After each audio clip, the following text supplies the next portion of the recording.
Good afternoon, sir.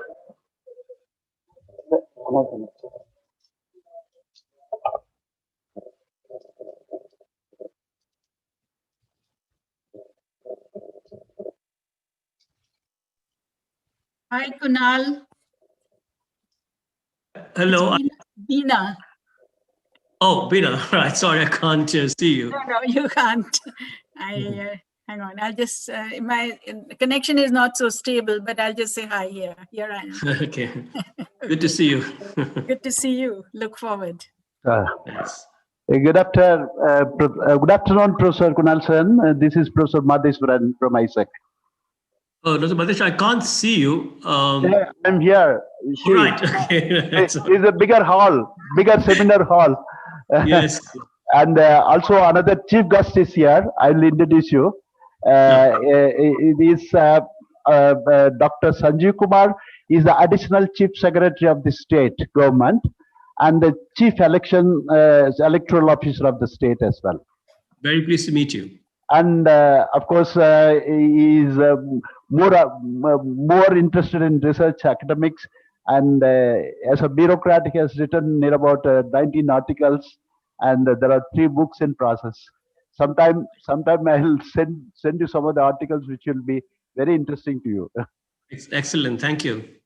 He always work in your area also, poverty and the MNREGA and so on, so forth. Very good. He worked in ILO also for 5 years. Right. Well, I hope to visit ISEC later this year. We don't know when, given the situation. But I would hope that maybe summer or so possible. Yeah. In fact, I met you in IGIDR. I hope you may not recognize me. I met you along with Professor Amresh Dubey. Oh, I see. Right. For a workshop. Yeah, long back. Right. Is that chairman is on the line? Is there?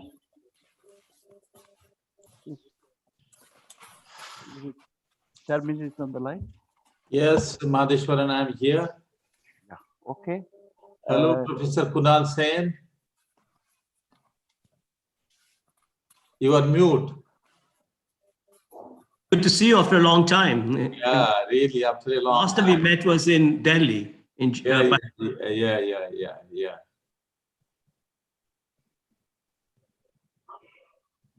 The common link is Amrit Dubey. Yeah. That's right, indeed. Yes.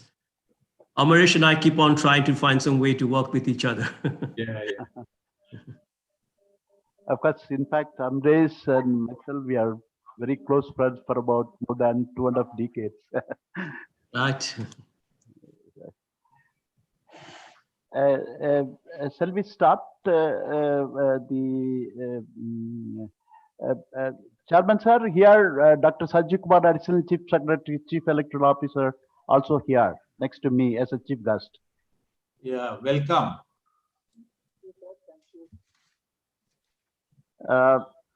Sir, with the permission of the chair, let us start this Memorial Founders Day Dr. V.K.R. Rao Memorial Lecture Series. And of course, in the morning, because of pandemic situation, in the morning, we have God laddered and also celebrated. Normally, Professor Kunal Sen, normally we celebrate the whole day with a lot of cultural program and the students' involvement and the residents' involvement with a lot of sports, cultural events, and so many things. But due to COVID time, we have stopped everything. And in the morning, we celebrated very simply. God landing his bust, and also as a director, I had given a speech following by the high tea. And now this is this afternoon. Basically, it is very important event, part of Founders Day, which is Dr. V.K.R. Rao Memorial Lecture. And this is the preamble. Now I'm very happy and privileged to first and foremost to welcome Professor Kunal Sen. And of course, Professor Kunal Sen is the director of United Nations University World Institute of Development and Economic Research. And also he is a professor of development economics at the Global Development Institute, University of Manchester. And you're midst of your busy schedule, you're midst of your other engagements as a V.K.R. Rao professor, you have of the V.K.R. Rao professor of this institute, you have accepted, kindly accepted to deliver the lecture. And at the on behalf of the ISAC fraternity, on behalf of the ISAC faculty, board members, students, and the life members and founder members, I welcome you for this Founders Day Dr. V.K.R. Rao Memorial Lecture. And of course, this lecture is chaired by Professor Thorat. He's another development economist of this country. And of course, he is also a person who used to work on agriculture, poverty, inequality, social exclusion. And of course, Professor Kunal Sen's the research team, his main research area and Professor Thorat's research area matches because both of them, they worked in the area of poverty and labor market and the informal sector and the social exclusion. And I welcome the chairman and amidst of his busy schedule, he has given a concern to chair this function. And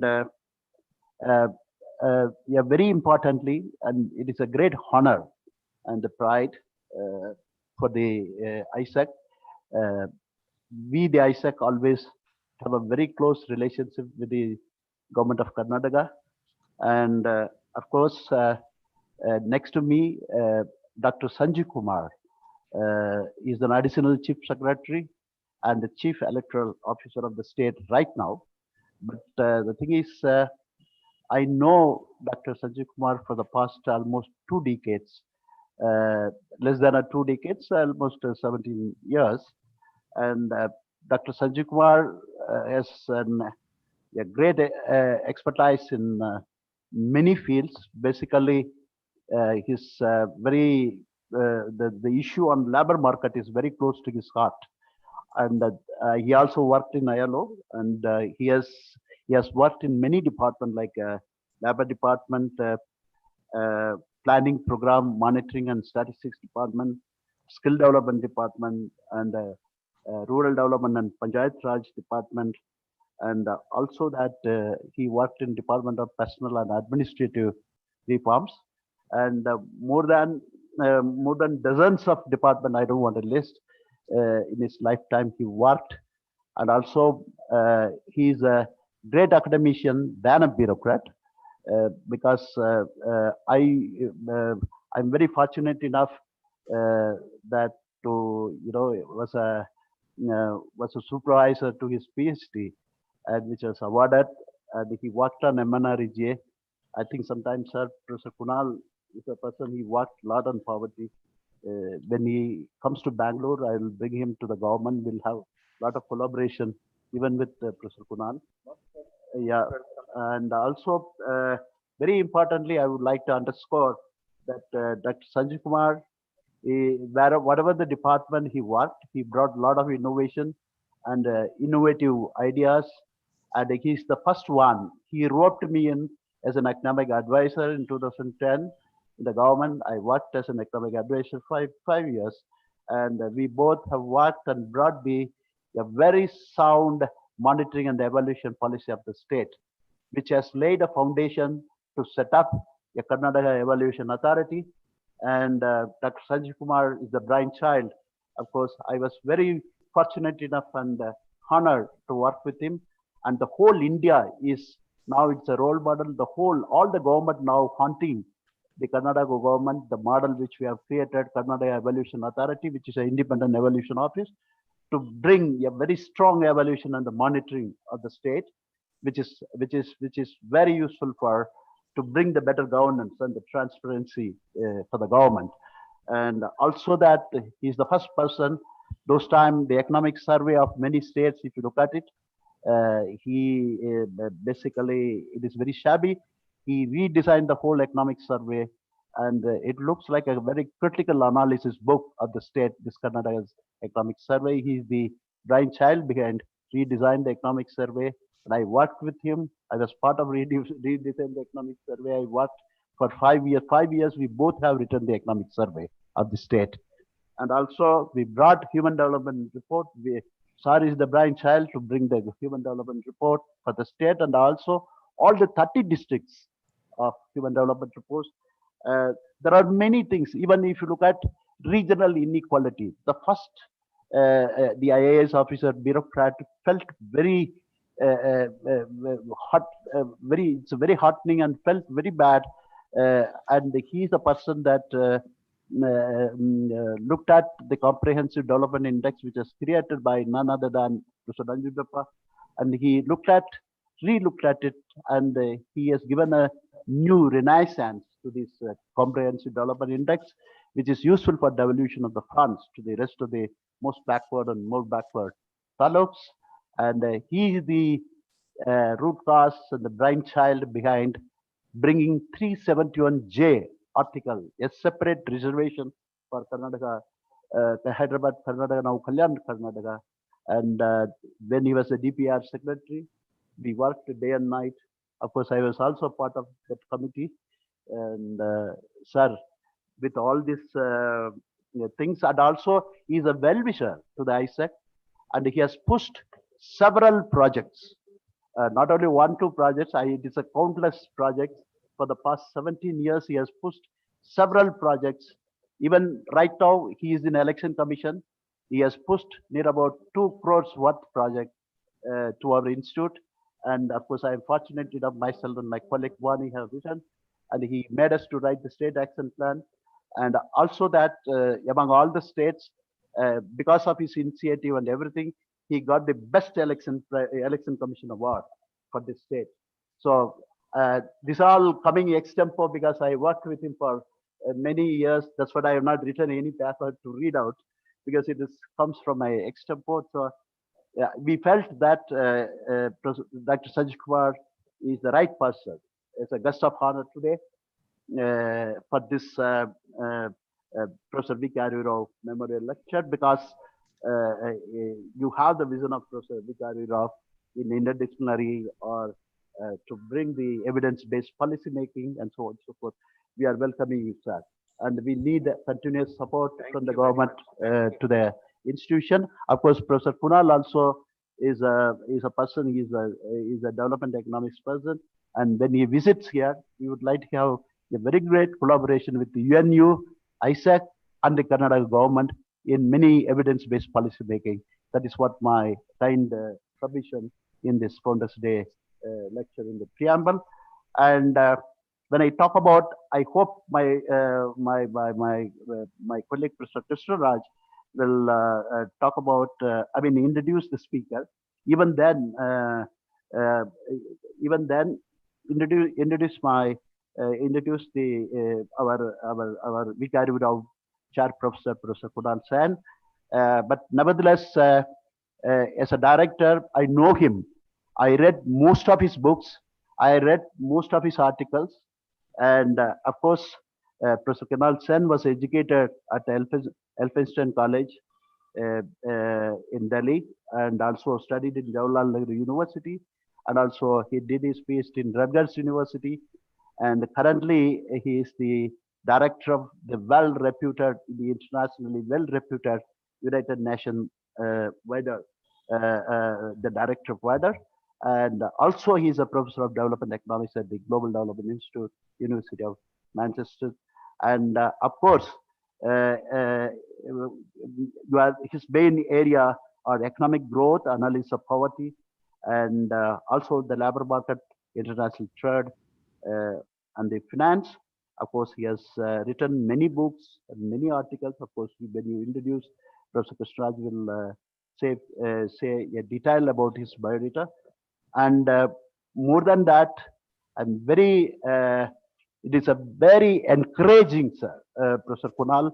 It's a very encouraging to all the faculties of our institute and all the research students. They're all waiting for your arrival to see you. Our students are well trained, and also they are very, very motivated students. We are waiting for your arrival sometime. And Professor Kunal is a person, it is very great to say that, as a researcher, we have to learn from him. And just telling not only to the students, even to our faculty, the number of citations, number of citations is 5,500, almost 6,000 citations. And his H index is almost, not almost, it is 40. I hope it may be more than 40, if I'm wrong, correct me. And I think it is a great inspiration. Professor Kunal Sen has become a Dr. V.K.R. Rao Chair Professor, is an inspiration to the ISAC faculty and as well as ISAC students. Sir, with this very small note, once again, I welcome you for this talk. And it is my duty that today is a V.K.R. Rao Memorial Lecture. It's a memorable day. Of course, everyone knows that. Without touching a few words, without saying some few words about V.K.R. Rao, my welcome address will not be complete. So Professor V.K.R. Rao is an eminent economist, is a towering academician, and he is an institution builder, and he is a pioneer in research in some in the important fields of economic science, and he is deeply a religious person, and also a devotee of Swami Vivekananda. And he is a dynamo of human activity and affectionate and sincere friend. And also he is a benevolent human being. And as an economic student, I remember that he used to be in the political economic club presided over by John Maynard Keynes with other alumni and other luminaries in economics at Cambridge, included Pihu, John Robinson, Dennis Robertson, and Richard Kahn, and Colin Clark, and Maurice Dobb. And most of you know that Professor V.K.R. Rao's doctoral thesis on national income, sir. National income account was a pioneering work on the subject in India. And it was only after publication of his thesis that the estimation of national income was put on scientific footing in the country. So Professor Rao can thus be a justifiable and regarded as the father of national income accounting in India. Of course, he has contributed quite a lot and also critical analysis of Keynesian economics, and also especially is a critical analysis of Keynesian economics aspect, especially the concept of multiplier effect in the context of developing countries like India. And also that because I can talk him as a scholar, I can talk him as an institution builder, I can talk him as a visionary, and I may give a talk about it as a religion and formidable person. So many areas, but some of the areas which I would like to say due to paucity of time, and also Professor Rao is totally different take on inflation. The wholesale price index does not reflect the incidence of inflation, and he propounded that the consumer price index is the better indicator. He's the first person to say in those times. And also, he is the person, he believed that economics could not studied in isolation from the other social sciences. That's what he has created the interdisciplinary institute like the Institute for Social and Economic Change. Professor Rao not only found three institutions: Delhi School of Economics in 1948, Institute of Economic Growth in 1957, and Institute for Social Economic Change in Bangalore 1972. In the morning also I mentioned that there are, Professor Rao's name is invariably associated with the DSC, IEG, and ISEC.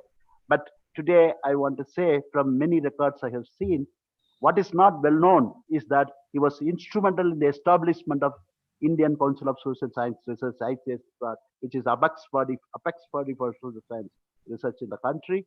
And of course, he has given a lot of vision to us, and not only interdisciplinary, he felt multidisciplinary. Those times he brought the environmental economics is in the forefront. He's the first one, and he has implemented his idea through one of our senior faculty, Professor Nadkarni, and ISEC is the first institute to bring a separate environmental economics unit in the whole India. When the subject was not in a very very celebrated subject like now. So with this, his vision and mission, the ISEC journey is exciting, rewarding, and satisfying. Of course, in the coming years, ISEC would like to define its path and will attempt to become an institution committed to excellence and social justice. But before efforts in this direction begin, in the memory of his day, Professor V.K. Rao's memorial, as a Founders Day, what I would like to say that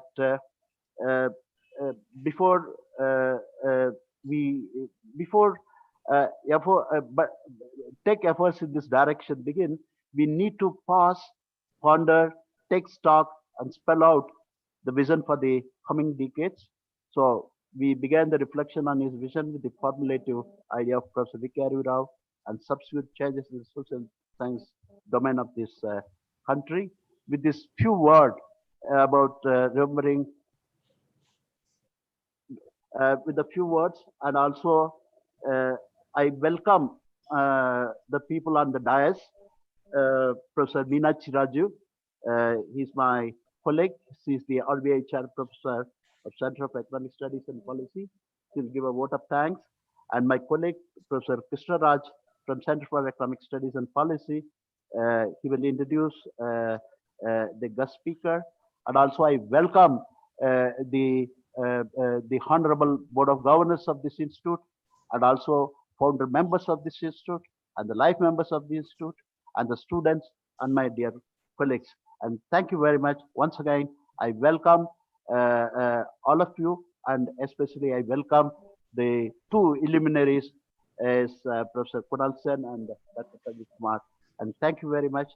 And I hand over the mic to the chairperson to say a few words as a presidential address before Professor Kunal Sen delivers his Professor V.K. Rao memorial lecture. Thank you.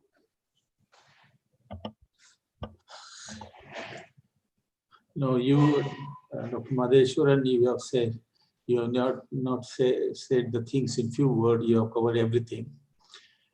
So I have nothing much to say except to welcome Professor Kunal Sen and also thank him for accepting the VKR Rao chair and also agreed to give a lecture on this Foundation Day. Welcome, Dr. Kunal Sen. I also see KL Krishna, Professor KL Krishna in the audience. I see a name of Beena Agrawala. I do not know whether she is the same, but if she is the same, I welcome her. I welcome KL Krishna and all other members of the board and the participant. With this few remark, I pass on the things to Dr. Madheshwaran to carry it further. Thank you for your initial remarks, sir. And I request Professor Krishnaraj to introduce the guest speaker and our Dr. VKR Rao Chair Professor, Professor Kunal Sen. Thank you, Professor Madheshwaran. Good afternoon, everyone present in virtual and offline mode. It is good morning to Professor Kunal Sen. It is 10:30 in UK, and it is early morning in the USA. Respected Chairman, Board of Governors, ISEC, Professor Sukhdev Thorat, the Director, ISEC, Professor Madheshwaran, Dr. Sanjeev Kumar, Additional Chief Secretary, the guest of honor, all my colleagues, students, and participants.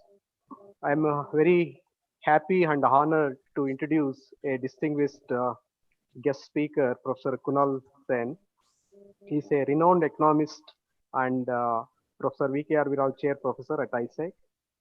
We are happy to have you as the speaker of 17th Dr. VKR Rao Memorial Lecture. The Founders Day is celebrated every year on 20th January, and the lecture series is arranged every year for the fond memory of ISEC founder Padma Bhushan Professor VKR Rao. The institute turns 50 years next year, and it embarks to celebrate the Golden Jubilee anniversary in 2022. Professor Sen is going to witness the mark of Golden Jubilee celebration next year. Professor Kunal Sen is the Director of United National University, UNU Wider, and also Professor of Development Economics, Global Development Institute, University of Manchester, UK. He had his graduation in University of Bombay in 1982 and post-graduation from Jawaharlal Nehru University, New Delhi in 1984 before moving to USA for his higher studies. He obtained another MA degree from the State University of New Jersey, USA in 1987 and obtained PhD in economics from the same university in 1989 within 2 years of completion of MA, which is a rare and apt quality of distinguished scholar. Professor Sen has over 3 decades of experience in academic and applied development economic research. He is the leading international expert on the political economy of growth and development. He has performed extensive research on international finance, the political economy determinants of inclusive growth, the dynamics of poverty, the social exclusion, female labor force participation, and the informal sector in developing economies. His research has focused on India, East Asia, and Sub-Saharan Africa. He has authored about 100 research articles in peer-reviewed journals and published 13 books. His research article on the determinants of private saving in India in the Journal of World Development is well cited by the scholars. Professor Sen's books include The Political Economy of India's Growth Episodes, The Process of Financial Liberalization in India, and the Economic Restructuring in East Asia and India, Perspectives on Policy Reform. He is the co-editor of Deals and Development, The Political Dynamics of Growth Episodes, and The Politics of Inclusive Development, to mention a few. In addition to his work as a professor of development economics, Kunal Sen has been the Joint Research Director of Effective States and Inclusive Development ESID Research Center and a research fellow at the Institute for Labor Economics in Bonn.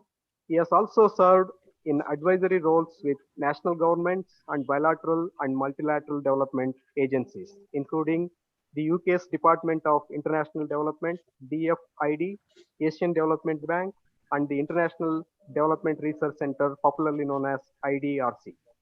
He has been awarded Sanjay Lal Prize in 2006 and Dudley Speeds Prize in 2003 for his scholarly and policy works.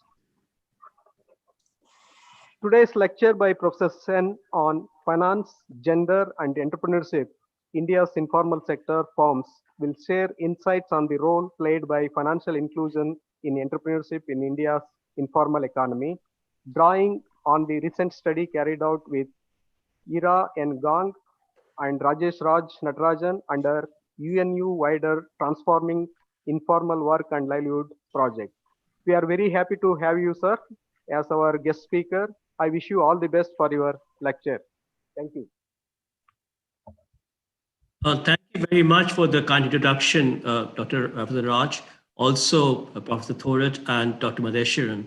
It's a privilege to present the 2021 V.K.R. Rao Memorial Lecture, named after one of India's most distinguished institution builders and economists.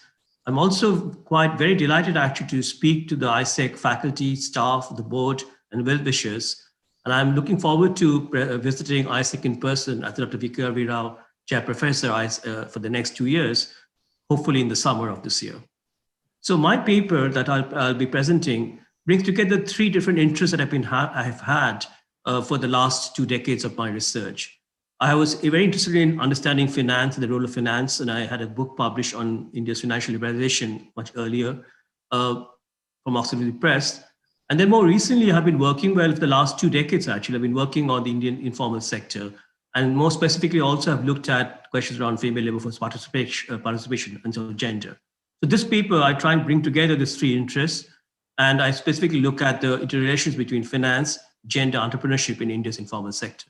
This paper is jointly authored with Ira Gang and Rajesh Raj. It's available on the UNU wider website as a working paper. It'll also be published as a ISEC working paper very soon. So let me speak a little bit now about the background motivation of the work that I've done. So essentially what we have is a situation where we know that in many different countries, a feature of underdevelopment is the fact that we have a large informal economy. This is the case in South Asia, this is the case in Sub-Saharan Africa, and this was the case in East Asia, and in fact, even in developed countries many years back. So this is a feature of underdevelopment, and it's a very stark feature of underdevelopment. And what we see in this kind of feature of underdevelopment is a large mass of non-entrepreneurial firms in the informal sector. That's a very important question. Why do we see that? This kind of firms in the informal sector are typically household units which are survivalist in nature. This about somehow just survive. They are subsistence enterprises and very limited prospects of growth. They hardly grow. And this is a really big challenge. How do we make this large mass of household enterprise become more productive, more entrepreneurial, possibly become larger in size? And that's the question that I'm going to try and address in a specific question of India, the India's informal economy. Now, many of these house enterprises are owned by women. That's another feature of this sort of presence of the large informal economy.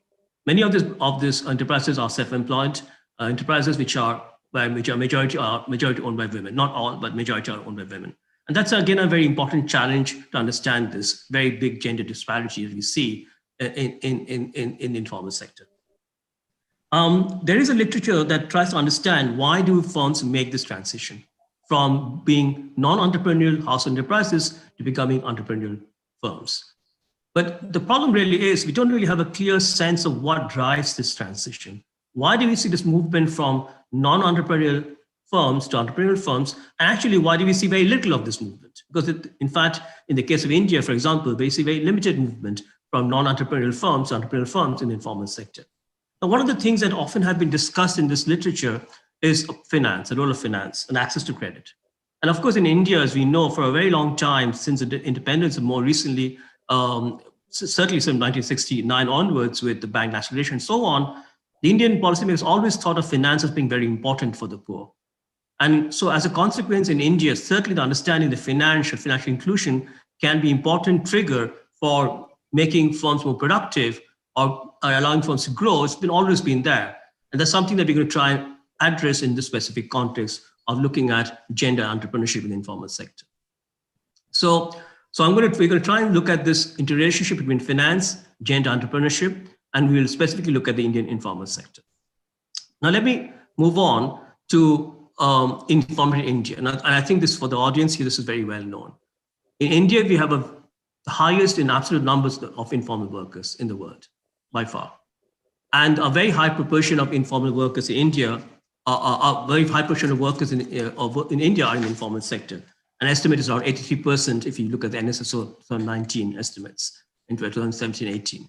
And the share really has not changed very much over the last few years. In fact, since when we have available data. And this is really something like a bit of a puzzle.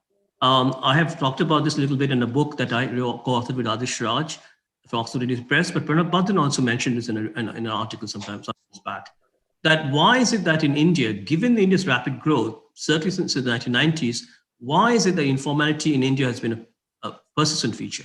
Why has it not gone away, or at least shrunk in size over time? So this is a puzzle that I don't think we have a very clear answer. Now, why is this particularly interesting in the case of India? Because if you look around you in other Asian economies, where we find, for example, China, for example, Vietnam, for example, many of the Southeast Asian countries, we find that in those countries, for the last few decades, there's been a decline in the informal sector. So India is atypical. India is not following the path that we've seen for other fast-growing Asian economies. And that's, again, more of a concern, that India not only has a large informal sector, but India are typical in not following the path we've seen for other Asian economies in the region that have seen a shrinking of the informal sector with economic growth. And of course, as I also already mentioned, particularly striking is the presence of subsistence household units in the informal sector, many of them owned or managed by women. And that makes this particular question a major policy challenge in India. Now, one of the issues here is that when we think about the question of finance entrepreneurship, the problem really is that there is no systematic evidence on this, not only for India, but actually across the developing world, and particularly the question of female entrepreneurship. And this is exactly why I was interested in this particular question. Because of the lack of systematic evidence, we have a lot of studies which are more descriptive. We don't really have a clear sense of, does finance matter in explaining the movement from non-entrepreneurial to entrepreneurial firms, especially for female-owned firms in the informal sector. So this is a question where we have very clear answers to. And so in this paper, in this presentation, this lecture, I want to essentially ask the two following questions. I want to ask, is there a causal link with the availability of finance and the likelihood of informal firms making the transition from strictly family organizations, household enterprises, they employ only family members, to entrepreneurial ones that hire outside labor? So can we actually say that there is a causal relationship between finance being available to enterprises and the fact that this enterprise can make the transition from family to non-family firms in the informal sector? And the second related question is, does this differ between female and male-owned enterprises? So two questions. Does finance make a difference to explaining entrepreneurship in the informal sector? Second, do we see any difference between the way finance may play out between female-owned firms and male-owned firms? So these are two related questions. So I'm going to try and address that. And obviously, as I said earlier, my focus is going to be in India's unorganized sector, which includes manufacturing firms and unincorporated non-agricultural enterprises. So that's my focus. And obviously, this is a relevant question, given what I said about India's informal sector being very large. Now, I'm going to go through this literature very quickly because, and this is mostly for students in the audience, there's a lot of work on this. So finance and entrepreneurship has seen an amazing amount of work, perhaps mostly for developed countries. We don't really have that much of a literature of developing countries. And that's a pity. And of course, I would encourage those who are working on different master's and doctoral dissertations to think about this as a potential question for India. So we do have literature. There's a very nice paper by Raghuram Rajan and Luis Zingales, for example, 1998, which showed that financial constraints are a factor limiting firms' growth. So we have that, but those are essentially looking at larger firms.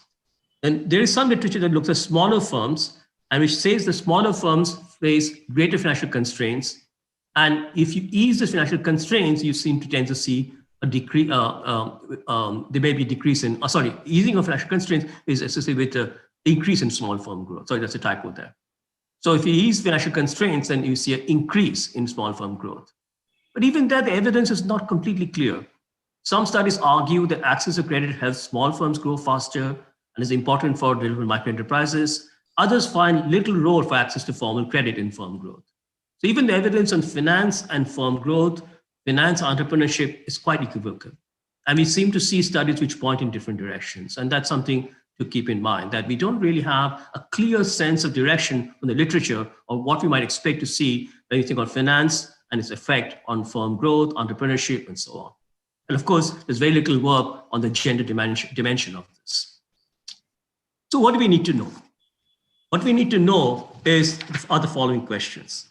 That gender, financing, and the interaction seem to play roles in the development of entrepreneurship in the informal sector. And if they do, how do they do that? So what we need to understand is the evidence that gender differences in access to finance making a difference to firm development is not really very, very clear. And can we say something more about that using available data and trying to use empirical methods that can establish causality? That's a challenge we have for ourselves in this work.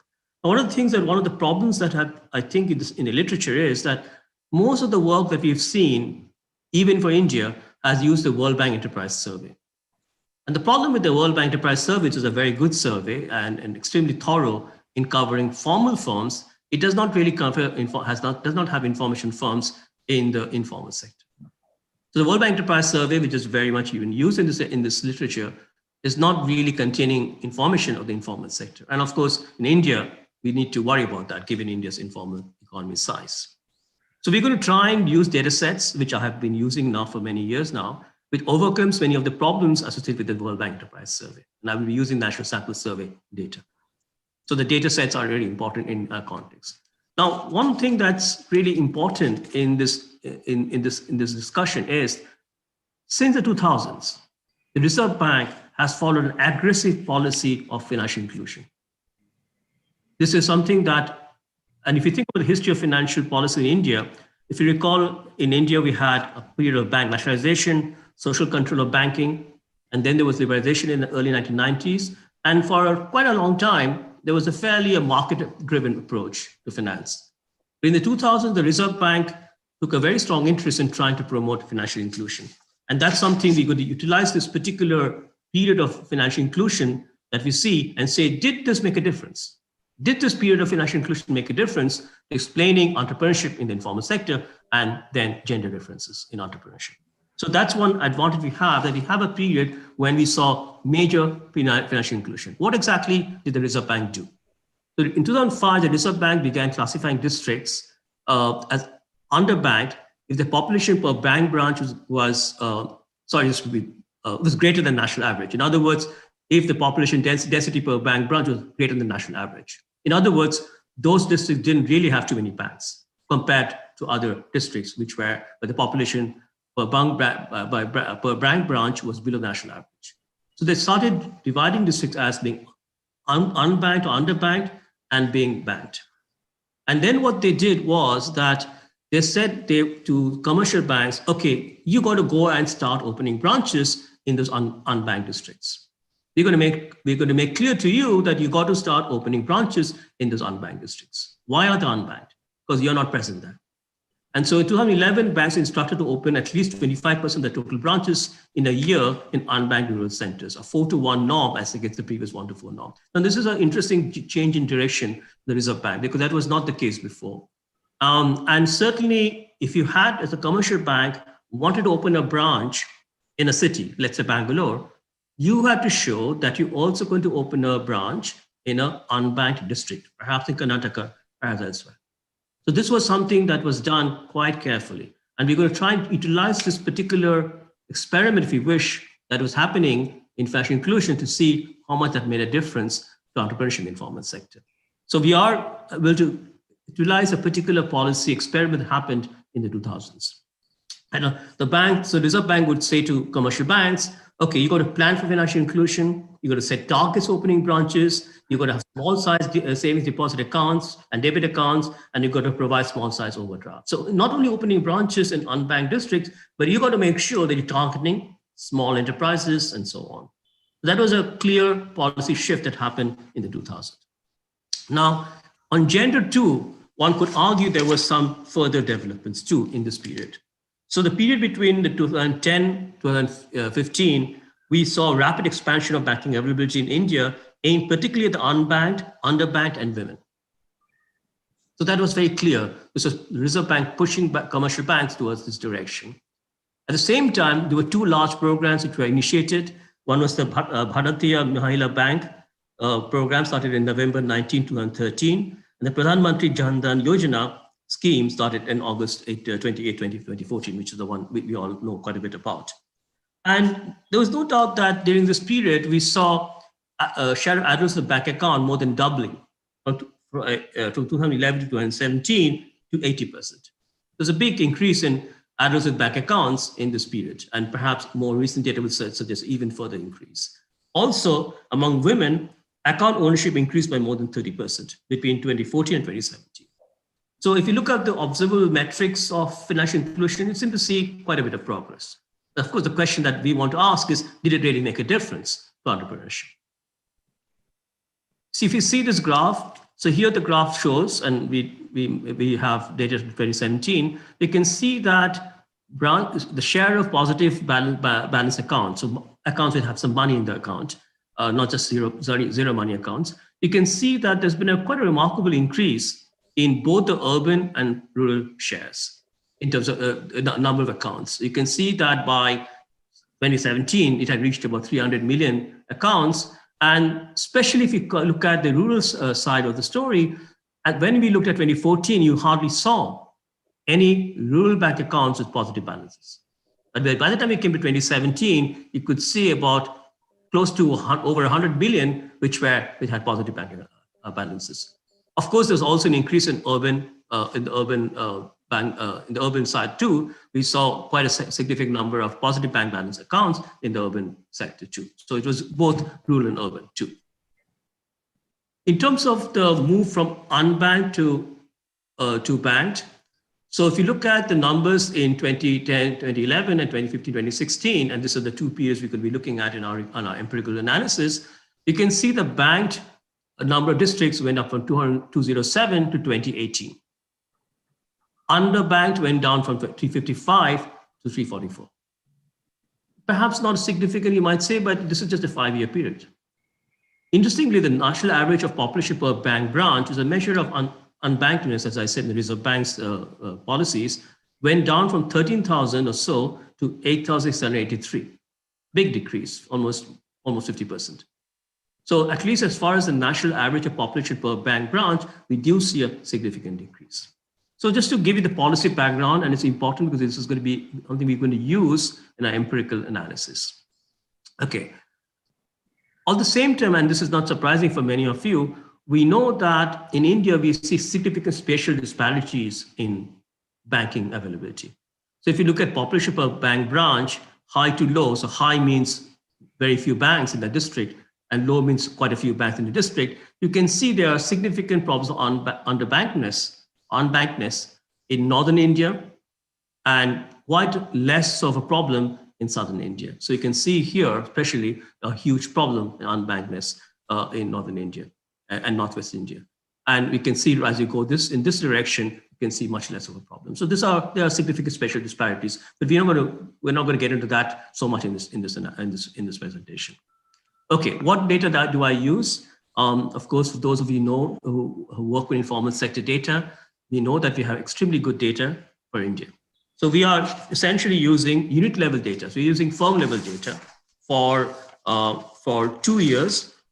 we are using the 67th round, 2010, 11, and the 73rd round for the Government of India's National Sample Survey.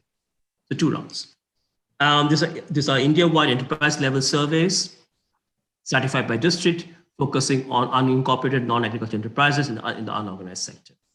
The very good thing about these data sets, and this is why I've been using it for a lot of my work, is that it provides so much information about firm units, gender of the owner, employees, family labor, outside labor use, output, various financial availability questions, measures, outstanding loans, share of loans from social sources, banking, and of course, a bunch of other firm-specific attributes which one can use in empirical analysis, along with regional and district information data. These data sets are potentially very rich in understanding information in India. They may be cross-sections and they're not panels, but even then, they're extremely useful. On the banking side, again, you have fairly rich data. And this data, of course, for those who work on the financial side, financial economics also know that in India, we have very good data on banking.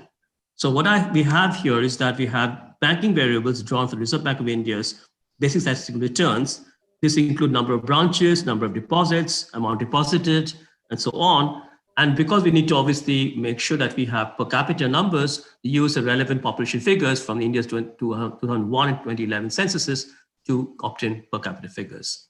Now, one big challenge we had is that the districts that are then NSSO are not completely match the district that are then the Reserve Bank's basic statistical returns. One thing we had to do is when we merged, so we merged 3 data sets. We merged the National Sample Survey data set, the Reserve Bank of India data set, and the census data set to get the per capita numbers using, and we got a 1-to-1 mapping of 562 districts for 3 data sets. This took a little bit of time because you had to actually manually do this mapping. So this newly created districts during the period under study would merge with the parent districts to facilitate district level comparison over time. So we're looking at the same set of parent districts over time, and that's important. Now, one question that comes right away is, how do you define an entrepreneurial firm?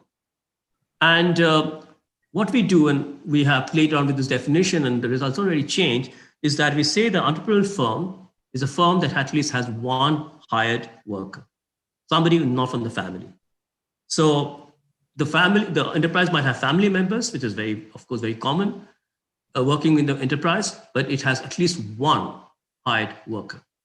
And those firms which are not entrepreneurial or are own account enterprises with family labor and mainly founding or mounted as on household premises. So these are firms which are working within the household at home. Now, one might say, well, why did we use this definition? Well, there's a literature on this, and that's the literature that we cite in our work. The decision to employ a hired worker transforms an informal firm from an own account enterprise to an employer, and usually seen as an indicator of entrepreneurial success. So you move from being a self-employed enterprise to an employer. It's a big jump. You're now hiring somebody from outside your family. It's a big jump. And this jump really makes a difference. And as I've shown in my earlier work, in the book that I published on Oxford University Press with Rajesh Raj, those are big changes that happen in productivity, growth, and so on. So the movement from a self-employed enterprise, a house enterprise, to an employer is a very important jump, even within the informal sector. What I've called the first big transition that happens with firms.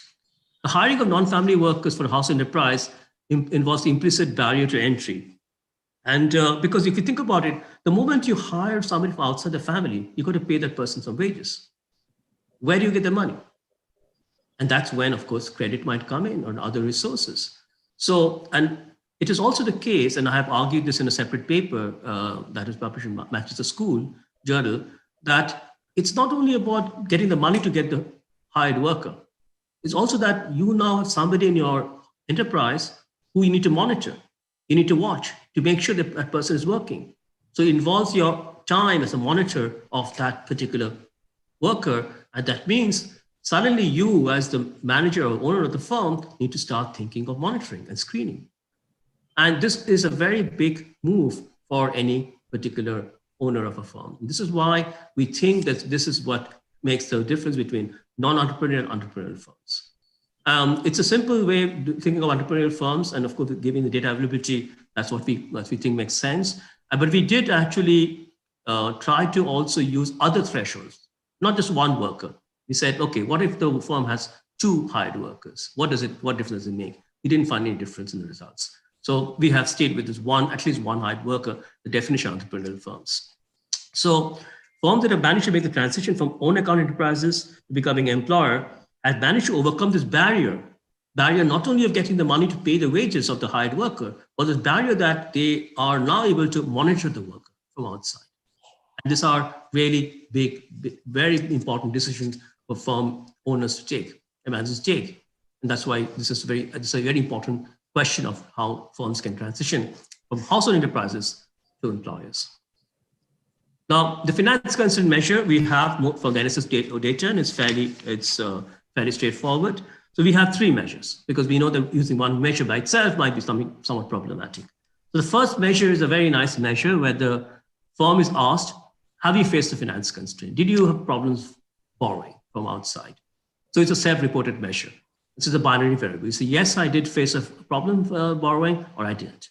It's a binary measure and it's a direct self-reported measure. So that's a very nice thing about this measure. But we also decided not to only use that measure, but we also used secondly, the ratio of loans from formal sources to total loans. Because you might be getting a lot of money from informal sources like money lenders. And that you might say, well, how is that linked to financial inclusion of the Reserve Bank's policies? So we also looked at loans from formal sources to total loans. This information was there in the data set. And third, a binary variable if the firm has any type of loan from formal sources, from banks, from other sources. So we had a binary variable to measure any type of loan. So we had 3 measures. And of course, the advantage of using 3 measures is that it mitigates the problem of measurement errors in any one measure, because you can always argue that any of these measures is problematic. So we try to be as flexible as possible with the measure of financial constraints. So that's the way we measure finance constraints. Now, on gender interaction terms, so we have a binary variable for female-run firms. We know which ones they are from the data. We also interact the 3 proxies for financial constraint, the variable capturing the gender of the firm. This is the interaction terms we'll be capturing in our empirical analysis. We restrict our analysis to proprietorship firms. So there's a reason for that.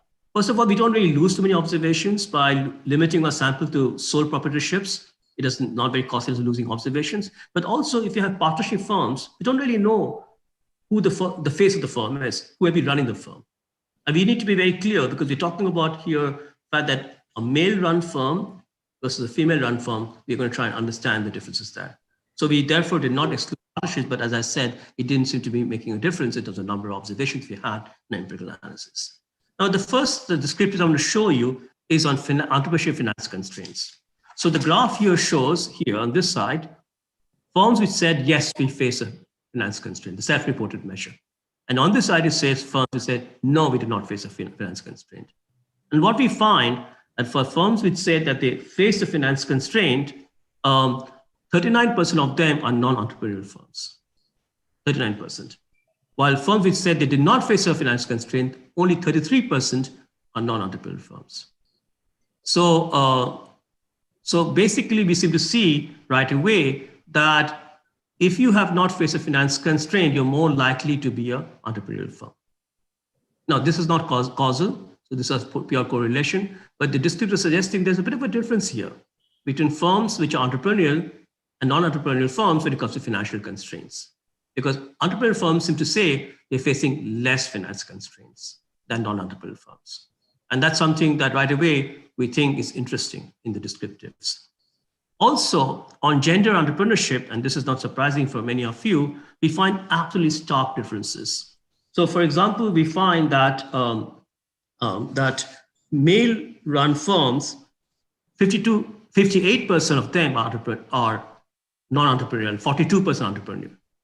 42% entrepreneurial male-run firms, 58% non-entrepreneurial male-run firms. But because of female-run firms, only 17% of them are entrepreneurial. You can see this here, very low share, only 17%. And 83% are non-entrepreneurial. So right away, we see a significant gender disparity around entrepreneurship. If you're a female-run firm, you're more likely to be non-entrepreneurial compared to a male-run firm. And of course, again, what does it mean? Can we explain these differences that we see in the gender differences across entrepreneurship to do with finance constraints? So that's the question we really want to ask. But right away we can see this big gender disparity when it comes to entrepreneurship in the informal sector. I also want to show you some more descriptives around entrepreneurial and non-entrepreneurial firms. And this is something I've been trying to say for some time, that even in the informal sector, if you're an entrepreneur, that is, say you're an employer, versus if you are a house enterprise, there are major differences in many observables of firm characteristics. Labor productivity, you can see a big difference in labor productivity. These are in log terms. We can see mean land and building to employment, so capital to labor ratio, land to labor ratio. And the third here is mean plant and machinery to employment, capital labor ratio. We can see entrepreneurial firms are always having higher labor productivity, higher land to building, land to employment ratios, higher capital to employment ratios, capital labor ratios. And when it comes to other things that are important for firms to grow, like does the firm maintain accounts, the difference is remarkably stark. By the way, these differences are always significant if you use T ratios to see the differences. So the firms that maintain accounts, significant differences. Firms that use computer, significant differences. Firms that use internet, significant differences. Firms registered under any act or authority, significant differences. Entrepreneurial firms seem to have all the kind of criteria that are reflecting better performance or might drive better performance. They maintain accounts, they use computers, they use the internet, it's under any act or authority, which might mean that they might be available for other kind of government support compared to non-entrepreneurial firms. So this is telling you right away that this distinction between entrepreneurship and non-entrepreneurship, or if you wish, employer versus self-employment in the Indian informal sector is very, very relevant. Okay. Now, what empirical strategy are we going to follow? Because I want to, as I said, I'm interested in the causal question. And I'm going to just give you a sense of the empirical strategy. I will not go into the details because it's in the paper, my working paper. But I'll give you, because it's very important to understand that to try and address this question, we need to use the right methods. So what we do is the following. So we are concerned that to try and see the relationship between finance and entrepreneurship and varying by gender, we've got to worry about many different empirical challenges. There's reverse causality. If you're an entrepreneurial firm, it's probably easier for you to get finance. In that case, causality works in the other direction. There may be omitted variable bias to do with lots of other things that might explain both whether a firm faces finance constraints and becomes an entrepreneurial firm. So we need to think about these issues and approach this in a very systematic way. So what did we do? Well, first we did a logit model, which is a simple model, which is essentially the discrete dependent variable counterpart to OLS. We regress the entrepreneurship variable on the finance constraint and gender of the owner, and then the interactions and controlling for other firm characteristics. This was the simple model. But then, because this is not going to tell us about causality, we also use instrumental variable approach, and I will tell you exactly what that is, to allay endogenity issues and identify causal effects. And then third, because we still felt that the instrumental variable strategy might not be enough, we employed another identification strategy, which is essentially combining propensity score matching with difference in difference. I will not speak very much about this, but again, I'll be happy to take questions, and I'll try and keep some time at the end of this presentation. Okay, so the logic model, very simple. We have a model where essentially you are regressing the dependent variables 0, 1, entrepreneurship, non-entrepreneurship, against the gender variable against 0, 1. The finance variable could be 0, 1 if it's finance constraint, the first, or it could be the share of total for formal loans to total loans, or also a binary variable 0, 1 if the firm has any kind of formal loan. And then interaction between finance constraint and the dummy for female-owned firms, and of course a bunch of controls and district control effects, and so on. So the parameter alpha 1 captures the relationship between the financial constraint and the probability of entrepreneurship, but also this parameter lambda 3 captures whether finance makes a difference in explaining more female-run firms becoming entrepreneurs than male-run firms. So this is interaction terms also of interest to us. The instrumental variable approach, we take advantage of this very amazing, quite remarkable policy experiment happened in India, given by the Reserve Bank's financial inclusion policies. So we take advantage of that. But just to sort of say that, as one can see, that we have to think about trying to address endogeneity. Firm owners' decision not to hire outside neighbors may be due to family environment, motivation, ability, and other unobserved characteristics, which we can't capture in our input analysis. So we've got to worry about this, and that's why we have to follow our instrumental variable strategy. The one that we use is something that's not common in the literature, and I'm just going to very quickly talk about it again because I know a lot of students are listening in. So the one that we use is called the 2SRI method. And one of the things, one has to be careful when you do empirical analysis. Often what happens, and I often tell my students and other students, that never just go and do it without thinking about it. So often what you do is that, okay, I got to worry about endogeneity. I have to use the instrumental variable approach. I run a regression using TSLS because nowadays there's a software that we have in Stata. You just press a button, but then you don't realize that you're doing something wrong. You can't do that with discrete dependent variables, with binary variables. You can't do that. That's not right. And so one thing we did, and this is quite time consuming because we used a particular approach, which is quite difficult to implement in terms of its computational requirements, was the 2SRI method. Because 2SLS, the standard 2S least squares, is susceptible bias when we have categorical dependent variables. The 2SRI performs better and provides consistent estimates. So that's the first thing to keep in mind, that just going and running an instrumental variable regression 2SLS, just pressing a button in Stata, as often we all do, is not the right thing. Think about it. Think about the problem. Think about what you're trying to do and then to try and find the method that actually works. Even that might take a lot more time because that's really important. Now, the instrument that we're using is something that already we can see makes a lot of sense. We rely on the RBI branch expansion policy to construct an appropriate instrument. So what we do is the fact that the Reserve Bank was pushing commercial banks to open branches tells us that we can use the average population per bank branch of branch office of banks in the district, we call it APBB, as an instrument for financial constraints. Because the argument is that getting banks in your districts or any formal loan sources is going to give you a chance to get access to credit. So geographical access to banking provides better firm access to finance within the same geographic area in the district. And we expect the firms that are in district with easier bank access to have better access to financing and therefore expansion. And that makes very perfect intuitive sense. The more likely we have banking or other formal financial institutions present in the district, more likely that you as an informal firm can get access to that, especially in the period we're talking about when there was a lot of push for banks to lend to small enterprises, the micro enterprises, and women-owned firms. So this is the instrument we use. I'm not going to go through this. I'm just skipping the difference approach because I just want to make sure we have enough time for questions. And again, I'm just going to go tell you the main highlights of the results. I won't even get to the tables.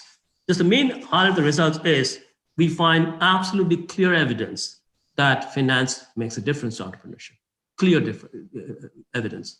In the logic results, then in the 2SRI, IV results, and then in the PSMGID, our robustness tests, we find clear evidence. So we find that estimation, so we use pool data for the 2 years, and then we do it separately. Whether we pool the data, whether we use the separate rounds of the NSSO, doesn't make a difference. Robust evidence to support the critical role of finance entrepreneurship. So we find as the constraint weakens, as the finance constraint weakens, you're more likely to find firms in the part of the informal sector we have labeled as entrepreneurial. That's a significant finding. And with increases in formal funding, proportional external funding, firms are more likely to graduate to the entrepreneurial side from the non-entrepreneurial side. So moving from household enterprises to employers. In essence, alleviating the financial constraint promotes entrepreneurship. Firms are willing to and able to expand hiring behind family workers. So that's a very important finding, and we were very pleased that our finding was so robust to alternate estimation methods because we were concerned that the methods themselves might give us different results if we use different methods. But the other interesting finding we had, we did not find clear gender-wise difference in transition to the easing of finance constraints. Potential entrepreneurs among women are no more or less likely to join the entrepreneurial part of the sector than are potential entrepreneurs among men. So to put this into perspective, what we're saying is not that it doesn't matter to women entrepreneurs. It does, or women-owned firms. It matters equally. In other words, when you use the finance constraint, when you have banks being asked to open branches in unbanked districts, for example, you are more likely to see both male-run house enterprises becoming entrepreneurial, becoming employers, as also female-run firms become entrepreneurial. So the effect is the same, but the effect is positive and very significant. So just to be clear, we are not saying that there is no effect. We are saying there is an equal effect on both male and female-run enterprises. And in a sense, that's a very positive result. It's just telling us that financial inclusion policy seems to be having an equitable effect as far as that is concerned. It doesn't differentiate between male-run firms or female-run firms. But I will talk about the policy implication a bit later. Now, I wanted to keep some time for question and answers, and I think that I would like to keep around 10, 15 minutes, if that's okay with the chair. So basically, I'll just present some of the very quickly find results on the table, because I know the economists in the audience will say, well, why are the results actually? We need to see it. So let me just concentrate on this particular result, which is the one with the finance constraint with the dummy variable. Firm says, yes, I have a finance constraint, not a finance constraint. In the logit results, we can see that when a firm says that I have a finance constraint, that firm is less likely to be entrepreneurial. It's a negatively significant. Again, let me repeat that. The firm says I face a finance constraint, that firm is less likely to be entrepreneurial, because our dependent variable is, with the firm is entrepreneurial, dummy variable equal to value to 1, non-entrepreneurial value equal to 0. So we're seeing quite a clear and the 1% level effect of the finance constraint, self-reported measure on entrepreneurship. And we get a very similar result for FIN2 and FIN3. Now, this is a variable which is continuous variable, the share of formal loans, total loans. And the more you're getting from formal sources, the more likely you will be an entrepreneur. That's why it's a positive and positive coefficient and a positive significant. Same thing in the FIN3. The more likely you're getting some kind of a loan from the formal source, the more likely you'll be an entrepreneur. Now, these are logit results. These are not non-causal in that sense. But just to present the logit results, because this is important to understand, even with the logit results, without worrying about endogeneity right now, we're getting this very clear finding. Moving on to the 2SRI results. Here again, we actually remarkable, we get very similar findings. So we get the negative significant coefficient on FIN1, the dummy variable, that self-reported dummy on whether you face a financial concern or not. At the 1% level, they get similar 1% level significance on FIN2 and FIN3. So when we move our estimation to thinking about endogeneity and trying to find a causal relationship, we find clear evidence that finance has a causal effect in promoting entrepreneurship, even with the 2SRI results. I'm going to skip just to summarize the 2SRI results here. So what it's saying here is that it is, as we said, this particular method is important because we want to account for endogeneity of entrepreneurial financial concerns. We cannot not worry about endogeneity. That would just not make any sense. And we find the lack of financial access constrains the transition of firms within the informal sector in India, effectively meaning that as the constraint weakens, firms are willing and able to expand hiring behind family workers. That's in a nutshell, is what our 2SRI results and our logit results are showing. I want to just now on gender. The important thing on gender is when you split the sample by female and male-run firms, we don't seem to see any much of a difference in the way finance affects transition to entrepreneurship between male and female-run firms. In fact, in the case of the first model, when we use the first financial constraint measure, we even get an insignificant coefficient for female-run firms. Now, when we look at the other measures of finance constraint, we get a positive and significant result. The coefficients are a little bit different, but not very much.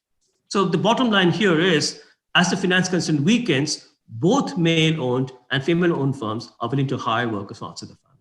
It's a kind of an equal effect, and that's important to keep in mind. I want to just now focus on conclusions and then look at the policy implications, which I hope will give us about 15 minutes for question and answers. So on the conclusions, just to sort of put it together in one slide.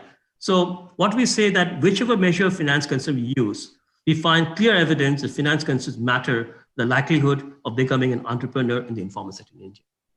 whichever measure we use.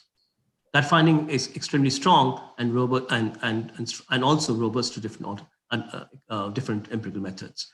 Robust to consider robust causality.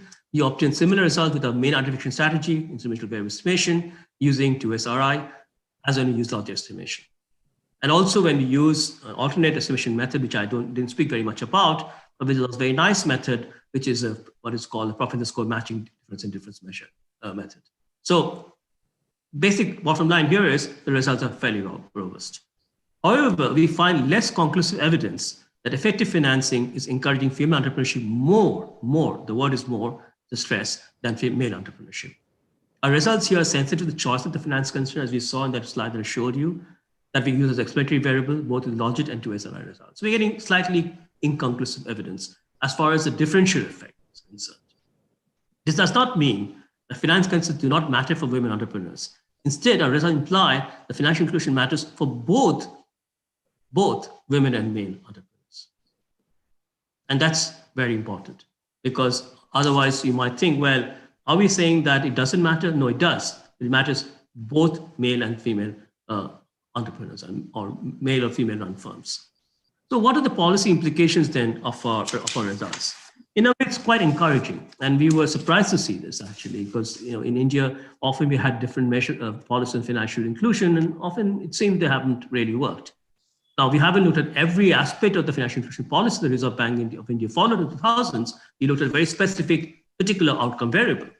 But what we do find from our results is policy actions taken during the 2000s to increase access to finance in India, in India's underbanked districts, succeeded in one important dimension.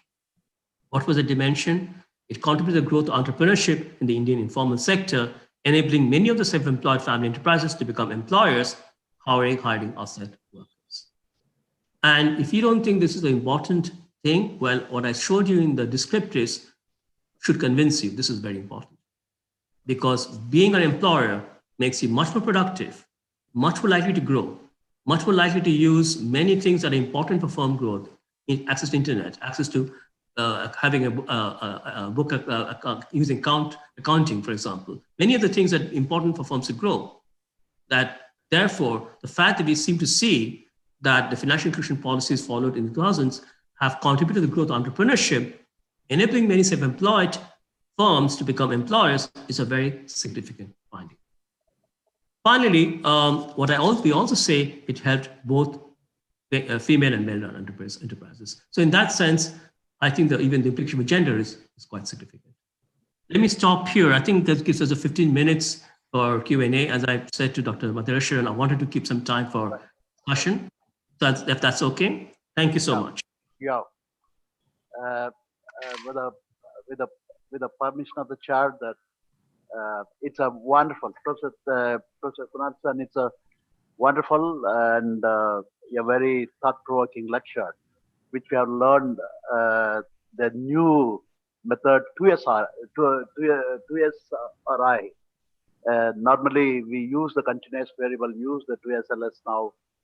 It is quite interesting that how your 2SRI results really examine the set objective, and it's a very thought-provoking lecture. It's very interesting, and of course there are two questions. Before I ask two questions, there are two questions. One is from Professor Beena Agarwal, and another is from my colleague, Professor D. Rajsekhar. There are two questions. And before I open up this question, there are two questions which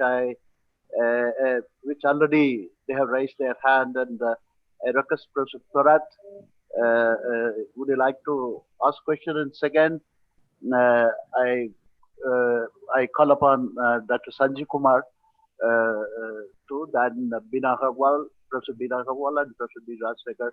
This is the fourth question. I will take it up in the first round. Then I will take up as and when people raises the hand. First, I call upon Professor Sugata Thorat if you have any Q&A. Sorry, the questions. No, I think we should give priority to the people who have already asked question, but I have small clarification. Professor Kunal Sen. Please go ahead. Could you bring little clarity on the database? You have mentioned that you have, yes, NSS employment survey, second unincorporated enterprise data. So could you bring little clarity on this? What set of data for what purpose? So very quickly answer your question, Pastor Thora. No, we did not use the employment survey. We used the unorganized enterprise survey. Yeah, that's what I'm saying. Yeah. So because that contains the information on firm gender, ownership of the enterprise, the question on and all the other variable, finance and productivity and other thing. Yes. Yes. The employment survey will not be useful because it doesn't have that information. Yeah, it has only non-farm self-employed proportion. That's all. What about the economic survey? Well, the economic survey could have been another potential source of it. I mean, that's a very good question. We could also look at the economic survey. Whether it has, I mean, it should have question on gender and so on. I mean, the thing, of course, is that we are looking at this 2 rounds, 2010, 2015. The census, of course, as you know, is much more, there's bigger difference over time in terms of periods. So that period is important because of what I was saying at the financial inclusion policies. So in that sense, I think the NSS rounds are probably better for us to use. But of course, we can also look at the economic census. Absolutely. Okay. Professor Beena Agrawal, please go ahead. Yeah, okay. Yeah, you wanted me to ask it. Yeah, Kunal, thank you. That very interesting findings and really excellent lecture. I wanted to know whether you had information on the characteristics of the male and female entrepreneurs and their households. For instance, the average age, marital status, whether they're part of joint families, especially for women, are their spouses, co-partners? You know, how many employees are relatives, even if you have one unrelated employee? Size of firms, you know, number of employees, those sorts of things. That was one part of it. The other was whether you have any, you know, on the geographic concentrations of the entrepreneurs versus other. You'd shown these maps in the beginning on the financial aspects of banks, but how that plays out in terms of geographic distribution of male and female entrepreneurs would be interesting to know.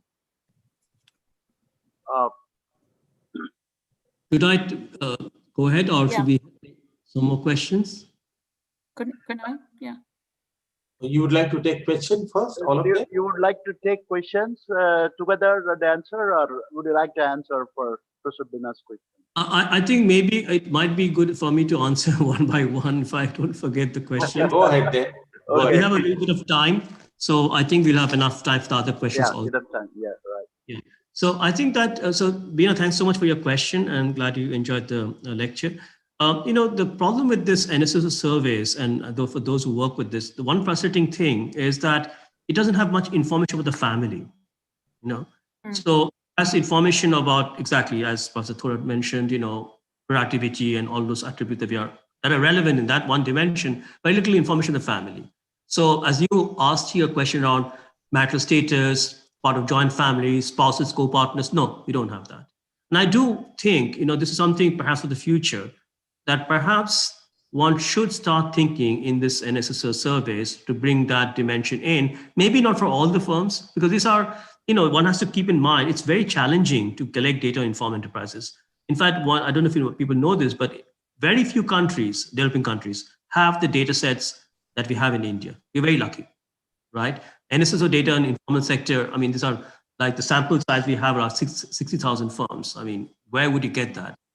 So we're lucky that we have that in India, but however, we don't have other things we would like to know more about. Right.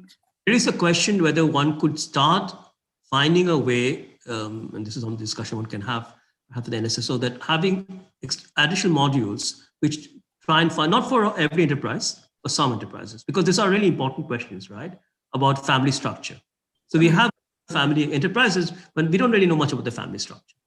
So that, I think, is a big gap. And I think perhaps maybe that could be the next step, because SSO has now been doing this waves very well, thoroughly enough many years now. And maybe there's a chance for more innovative data collection, but that's a discussion to be had perhaps separately. But yes, I agree. Now on the number of, are there any difference in male and female owned firms in number of employees?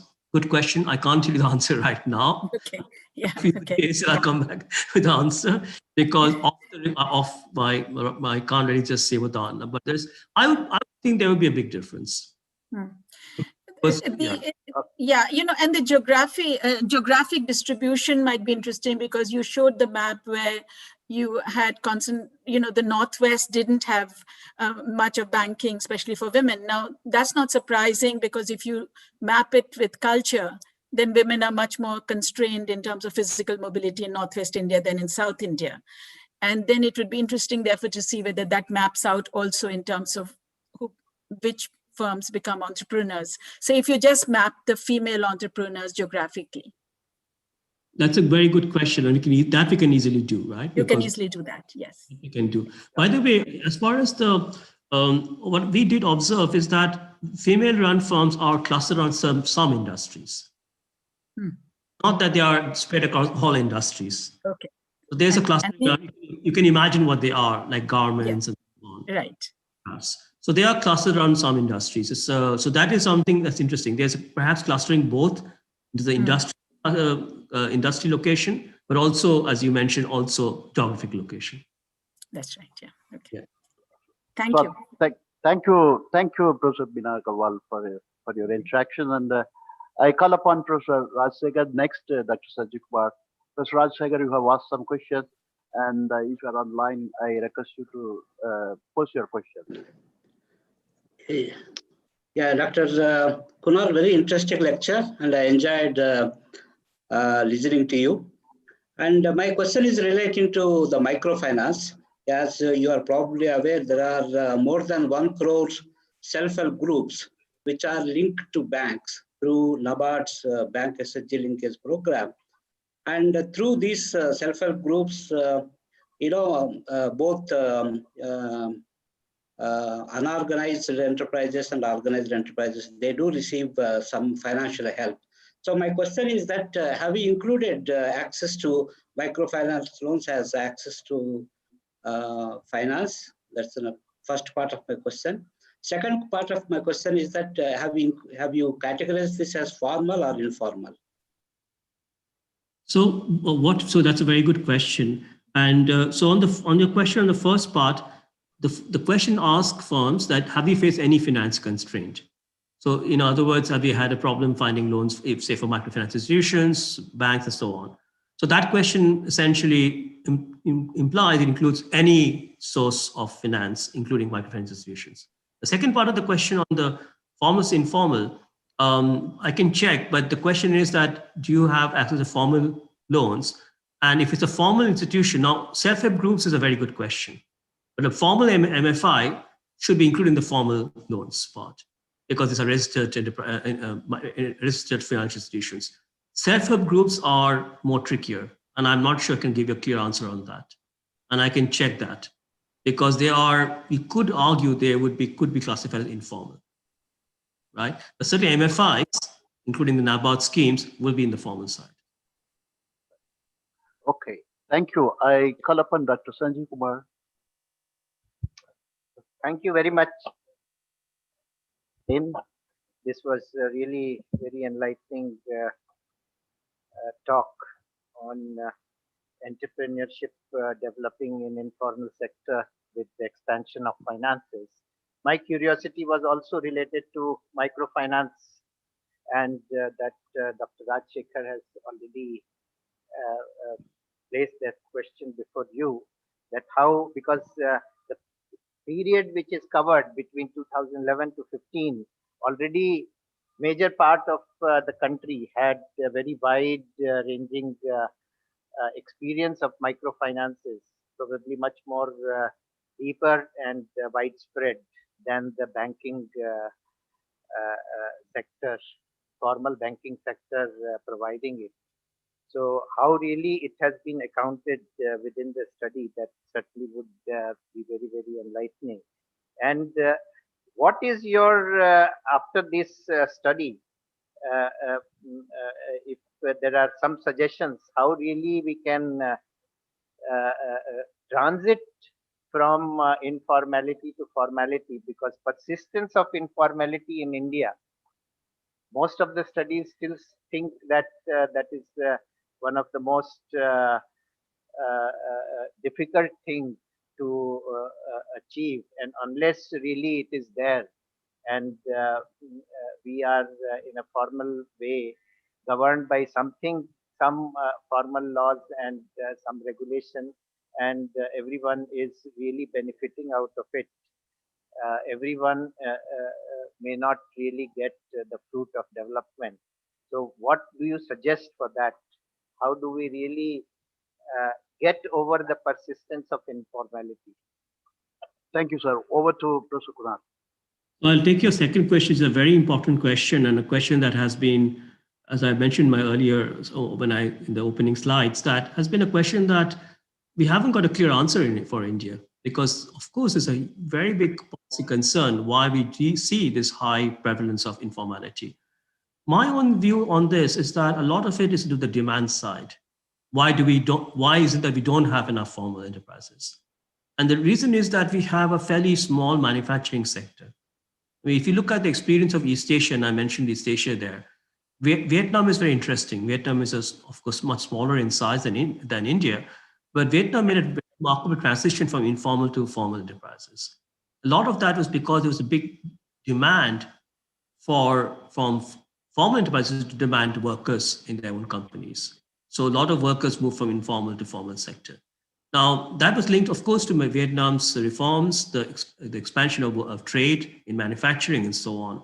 So in India, the challenge really is how do we expand formal sector jobs? And that is a demand side problem.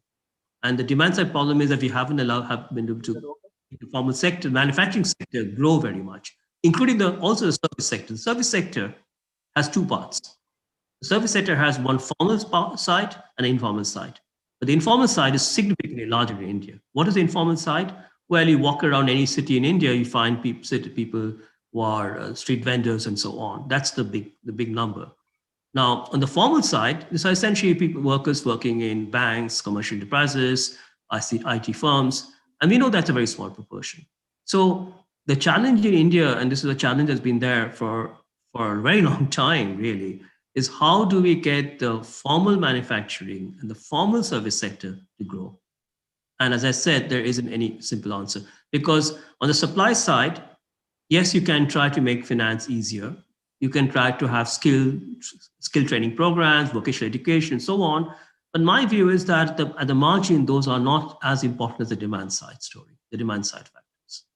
So unless we solve the demand side problem, I think there is a challenge of how can we, because obviously in my lecture, I talked about the transition within the informal sector. But then as you said rightly, that what about those who become employees in the formal sector? Can they move to the formal sector? And of course, we don't see that happening very much. But then for that to happen, as I said, you need to solve the demand side problem. And as I said, there really isn't any clear answers to that, because whatever we have seen from government policies, the evidence has not been very clear that we have found clear solutions on that. On the first part of the question, yes, the financial inclusion captures a lot of this initiatives that happened. I mean, one has to keep in mind that in India, even in early 2000, there were many districts which were underbanked, unbanked. Many, and I showed you in my earlier slide. So the Reserve Bank, I think rightly decided that they're going to do something about it and try to push this policy of making commercial banks open up branches in underbanked districts. Now, even in the past, we have had this kind of policies. For some reason, this was the case in India, even before liberalization, we had these policies. For some reason, this doesn't seem to have worked very effectively. And there's still parts of India, and I showed you the slide on the geographical distribution of financial inclusion. It's very much clustered around Eastern India and Southern India, where we've seen financial inclusion. We have seen much less financial inclusion in Northern India and Northwest India. So that's a big question. How can we try to move more and having financially inclusive policies, inclusive both for men and women, in the next 10, 20 years? And I think what at least I'm saying in my lecture is whatever was done in the 2000s seemed to have had some positive effect in that important dimension of making many firms in the informal sector move from becoming household enterprises to becoming employers, entrepreneurial firms. So at least one should look at the positive dimension of the policy implication of my lecture, and I think it's very important to keep that in mind. Yeah.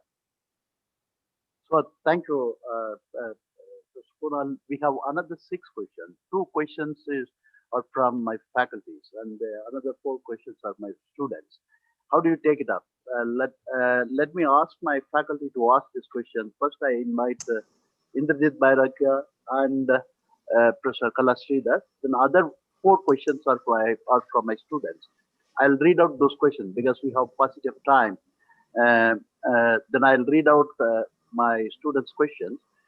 I'll invite now Indrajit Bairakya to raise your questions. Hello, sir. Thank you very much for your enlightening speech. So it's we learned a lot from your lecture as usual. So I have one minor clarification that education is an important determinant for this choice of entrepreneurship as well as financial accessibility. However, this NSSO unorganized enterprise level data do not provide the information related to education of the owners. So how did you control education? Because I faced this problem when I was writing a paper using the same data sets. So I would like to know from you if we have some kind of solution of this problem. So you're right, there is no data or education in the NSSO unorganized surveys. So that's a problem. But at one level, one could argue that, and I couldn't speak very much about this, what I did and the difference in difference, it kind of captures that a little bit, because what we did there was that we said, okay, the Reserve Bank pushed commercial banks to expand branches in the unbanked districts. So what we call the treated districts. And we want to know whether they did that have an effect on entrepreneurship, right? Now, this unbanked districts, as you can guess, are socially backward, education levels are very limited, low, and so on. Infrastructure very limited, and so on. So when we compared those districts which switched from unbanked to banked, we compared them with other districts which were very similar. This is where we use the professor score matching. So in terms of educational patterns and so on, I mean, I forget all the covariates we had, but we tried to match them. So in some sense, we took into account this question of education. It is a kind of a question of the backwardness of that whole region, the district, right? So yes, we understand the problem that you raised, but we tried to, we can kind of say indirectly, we try to address it. Because directly we can't, because we do not have, as you said, rightly, the information on the education of the owner of the firm, because that is not collected in this surveys. Thanks, Ranjit. Very nice question. Thank you. Thank you, Indrajit, and thank you, Professor Kumar. Over to Kala. You just make positive time in a very brief question here. Okay, we are delighted to listen to your interesting lecture, Professor Sen. And I had a just very quick question. And I wanted to know, I mean, given the concentration of banks and financial institutions in urban areas, did you find any significant rural-urban differences in entrepreneurial firms or access to finance? Thank you. Very good question. And as you rightly note, that obviously the problem here is in rural areas, right? Because the commercial banks are very happy to open branches in urban districts, urban areas, metros. So the problem that we are observing in the fact that we have unbanked districts in India is mostly a rural problem. In other words, districts which have more rural districts. So while we directly did not address it, and it's a very interesting question because we can easily do this. We haven't. Yes. To look at rural-urban differences, and maybe we can, as an extension, look at that question. But in fact, what you're saying is quite true, that the problem really is that the enterprises which are in rural areas are the ones less likely to get access to formal finance as compared to enterprises which are in urban areas. And I think that's what our empirical analysis is picking up, but we can make it more explicit. We're looking at the rural-urban difference and bringing that in our analysis. And as I said, we can do it fairly easily. Luckily, we have that information and we can do it fairly easily. And it will be a nice test of this hypothesis. How much is the rural-urban difference playing out in the results we're getting? So thank you so much for that question. Yeah. Thank you. Thank you. Thank you. I have another 4 questions in this chat box, and they are all our PhD students of ISEC and one alumni. She's a faculty of Gujarat Institute of Development Research. There are 4 questions. The 4 questions, I'll just make it very simple that I don't want to read out. The first question is by Viresa. His question is, the lack of financial access constraint is well-known fact that is often brought out by the scholar. Why this financial access constraint exists and what are reasons for the same? Is it due to lack of policies or ineffective implementation of the existing policies of the financial inclusion? That's one question. And can I read out another 2-3 questions so that you can? Exactly, because we are already over time. So yeah, this is basically he's asking why this financial access constraint exists, and is it because of lack of policies or ineffective implementation? That's the basic intent of the questions behind Mr. Viresa. And another student, Badmavati, she's asking that she would like to know any analysis is done at the industry level within the unorganized sector. As I am working on unorganized food processing industry. That's the second question. And the other student is asking Vidyarani. She is asking a question regarding the use economic census data. Can we use economic census data for enterprise study? That's what she's asking clarification question. And the final question is from the alumni of this institute. She's an assistant professor from Gujarat Institute of Development Research, Dr. Amrita Khattar. And she's asking, she's saying that the process of access to finance by individuals, especially women, is often observed to be complex and influenced by various socioeconomic and cultural factors that might also be proxied to some extent by the geographic variation. Is it possible to address the question of process of availing the financial service by exploring the challenges and advantages involved in the path of financial inclusion on the parts of both male and female-owned firms? Some firms may jointly owned by men and women. Did you drop such firms from your data? So these are all the 4 questions as emerged from the chat box. And I hope that you got the whole essence of the question that I over to Professor Kunal. No, thank you so much for the question. I don't think I can answer them one by one because then it will take a long time. No, you can say totally yes. Yeah, I think very quickly on the last question. So we dropped the firms which have joint ownership because obviously we have to attribute uniquely whether the firm is male owned or run or female run. So any joint ownership cases that we are called partnership firms, we did not include. So that's a very simple answer. Now on the cultural, social factors, this is what Professor Agarwal also mentioned. And clearly those are important. And we're not saying that they are not important. But again, to go back again, and this is important to keep in mind when you're thinking for all the students in this audience, if you're asking a causal question, you've got to pinpoint on that particular causal question. Of course, there are other things that are important, and they can be. But the question that you're asking is, does finance make a difference? That's what you want to focus on. That's a causal question. And then, of course, you've got to find a way to address a causal question. So it doesn't necessarily mean that there are no other factors that are important. Of course, there are. And in fact, many factors which you probably can't capture in the empirical analysis. But the question we're asking is not that what explains, and I think there was a very nice question also asked by Professor Kadigodi, what explains that we have so few women entrepreneurial firms? There are many reasons for that. And we can't answer that in this study because that would not actually allow us to ask the particular question we were asking in this particular study. So why don't you just keep that in mind? That when you're asking causal questions, you've got to pinpoint to that particular question. And I think just on the industry differences, yes, they are. We didn't really look at that, but that's something we can do. But again, I mean, perhaps one could argue that takes the work to a very different direction. But yes, we can certainly look at that. And why do we see this problem of financial, why do we see still so many districts in India that are not yet banked or unbanked? Well, that's really, and this goes back to the answer I gave to Professor Sridhar, that it's a really difficult question because India has had for many, many decades trying to push financial inclusion, even before liberalization and even now more recently, that financial inclusion on the unbanked districts.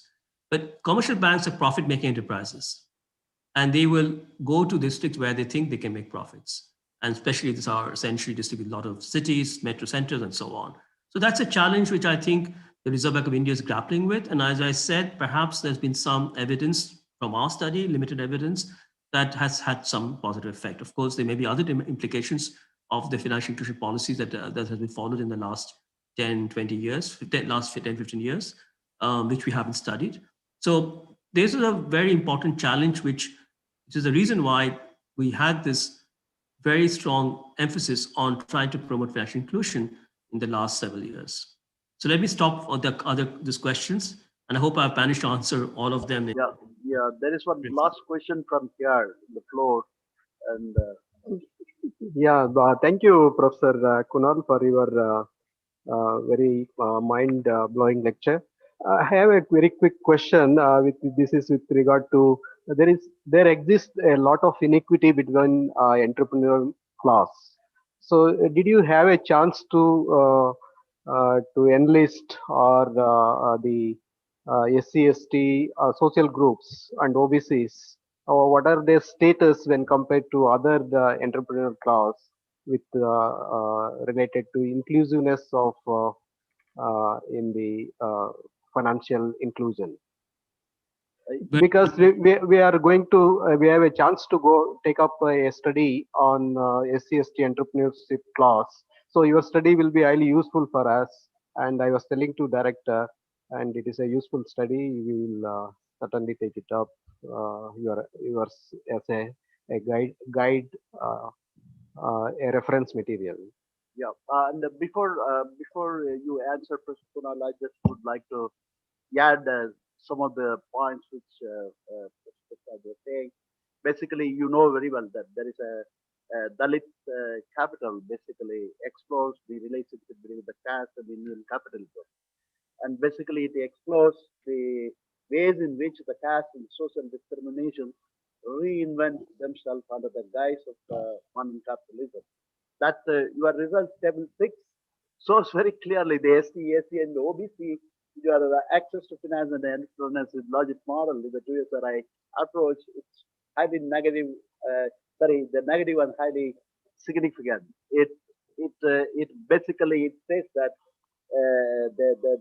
it explores the ways in which the caste and social discrimination reinvent themselves under the guise of modern capitalism.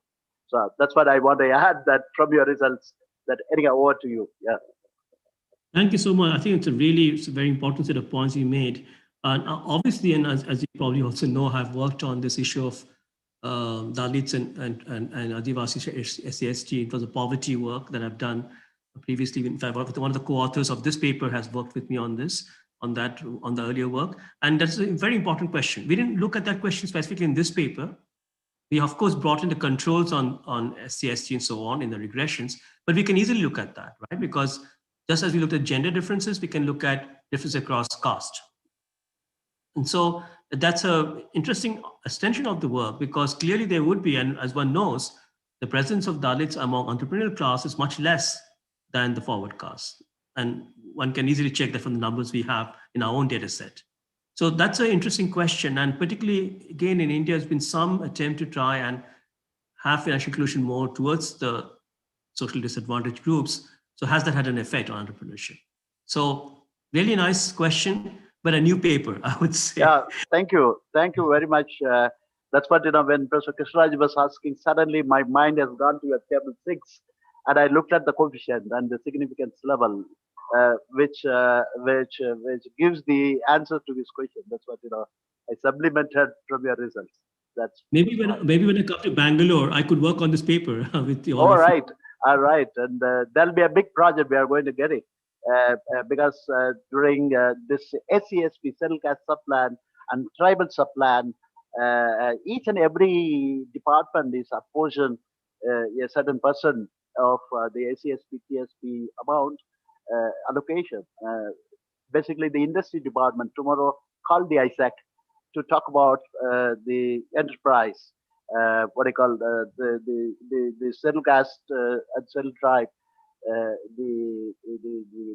how I mean the problem in which that they are running this enterprise and so on and so forth. Basically, it is implicitly is a kind of a Dalit capitalism. Basically, is it exists or they want to explore. And there is a tomorrow afternoon is a presentation of our institute on the same issue. It is coincided that your paper will give a flip for us to establish based on gender. And of course, already your results gives us a very strong argument that the SC, ST, OBC coefficients of table number 6 is negative and highly significant. Of course, once again, I want to tell you that once you come to Bangalore, we'll have a lot of collaboration with our government between you and UNU and as well as the ISEC. That is what I wish that we would like to have more collaboration to work together in many areas. And of course, most of the area of what you are working is that as a director, I also have been working in the area of labor economics and the social exclusion and the poverty and many areas. It's quite interesting, and most of our faculty is also working on some of the areas which are working. It's a great mutual benefit for both the institution and as well as our Karnataka government is basically compared to other state government. Of course, the topmost bureaucrat sitting here in front of him, I take the permission and say, and normally Karnataka government respects the academicians, the advice and the policy implication, and they requested many a times the ISEC to write the policy. Of course, I myself have written some policies which is approved by the cabinet. Thanks to thanks to Dr. Sanjay Kumar, who involved me in many in writing many policies of the state. And I wish that we would like to have more collaboration in the near future, and we will mutually benefit from your horizon of knowledge and the wisdom you have, and we have a lot of common interest between you and UNU and as well as the ISEC. And before I personally, on behalf of on my own behalf and also on behalf of my our chairman Professor Sukhdev Thorat, Chairman Lioji, and the honorable board members, founder members, and life members, and my faculty and the students, I thank you very much for sparing your valuable time amidst of your busy schedule. I know that directorship of some institution amidst of this COVID-19, how many administrative responsibility that I'm undergoing, even in this small institute. And I know about the NU wider. Sometime back, I visited some of my PhD direct PhD students also have visited wider and stayed for about 6 months. And those times we had a lot of collaboration. I'm saying way back in 2002 and 3, I used to have a collaboration with UNU wider, but we had to renew our friendship and the collaboration with UNU wider with the gamut of faculties here with a horizon of knowledge which is very common to your institution and our institution. And thank you very much for sparing your time. And I wish that with the permission of Chair, Professor Thorat, you would like to add something? No, thank you. That's very nice of you. And I've really enjoyed giving this lecture. As I said, that the working paper that the paper that I presented in this lecture will be available as ISEC working paper, I think very shortly. And, very good. I will do that. It is our honor to do that. Yes, so I look forward to more. Not only working paper, if you want a working paper, fine. Otherwise, we have a Springer journal. It depends on your choice that we'll do it. Sure. Thank you. I'll write to you personally to take your approval formally over the mail. Professor Thorat, the chairman, would you like to add something apart from what I added? No, your voices are not audible. Please unmute it. Please unmute it. Yeah. I think we should now conclude with a profound thanks to Kunal Sen. I think he did not take the V.K. R. Rao Memorial Lecture as a sort of based on his earlier writing or general reflection, but he shared with us a very systematically done exercise with a very useful suggestion. And I can already see that there is influence on some of the studies that are going on in the Institute on entrepreneurship. So thank you very much. I thank you on behalf of the Institute and on behalf of the board and behalf of everybody.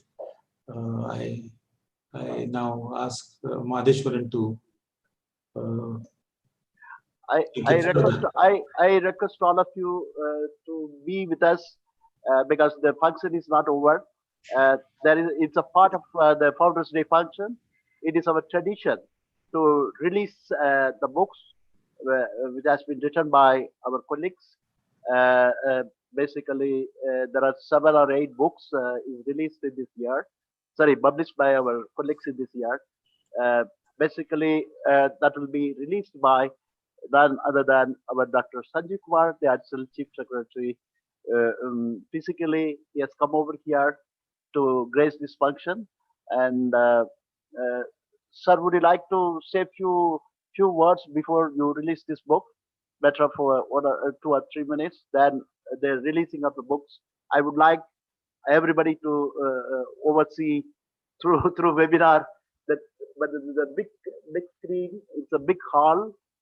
The figure looks very minuscule, but nevertheless you can see.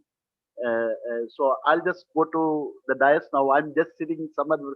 The main administration, the laptop and talking. I'll go to the main hall now. It's over to Dr. Sanjeev Kumar. Thank you very much.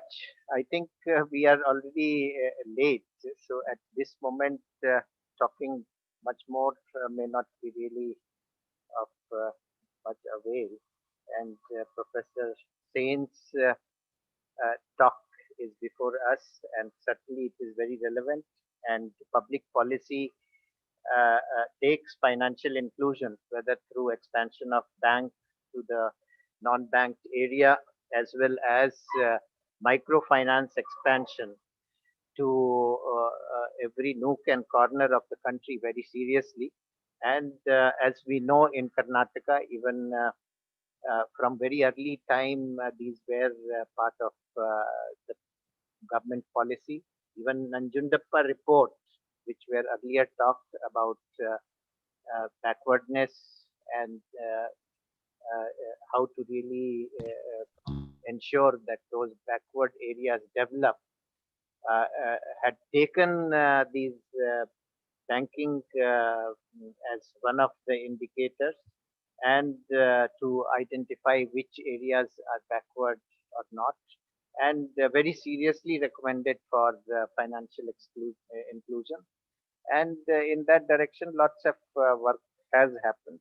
And as you suggested, and whatever your study is bringing out on table, definitely we are benefited, and these policies will be further strengthened and deepened and put to full use. And those social groups, whether gender-based or any other types of social exclusions are there, those are also being looked at by the policy very actively. With these words, I thank Professor Sen as well as Professor Thorat and Professor Mahadeshwar and others who are present here.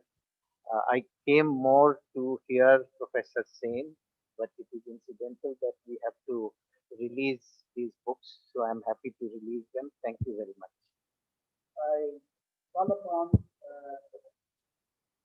I call upon the first book will be released.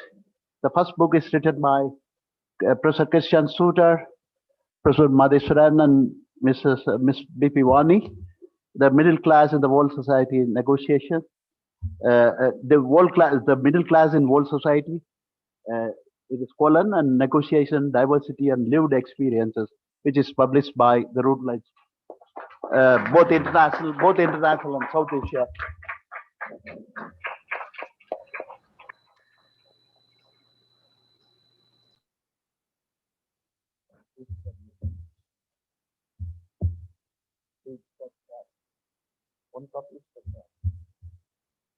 The second book is by Professor Kala Sridhar and Professor Li Chingfang. And basically, Professor Kala Sridhar has brought such a very important book, The Rise of India and China, which is published by Routledge. Okay.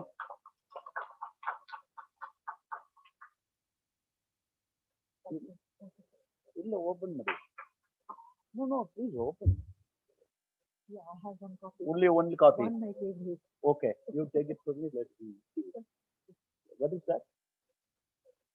Okay, you take a photo because we need it for the newsletter. Thank you.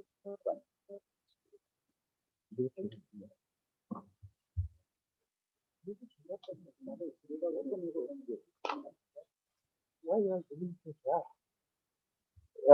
The next book is by Professor Meenakshi Raju and Professor B.P. Wani, Interest Subvention for Short-Term Grant Loan in Karnataka, Reserve Bank of India, publication.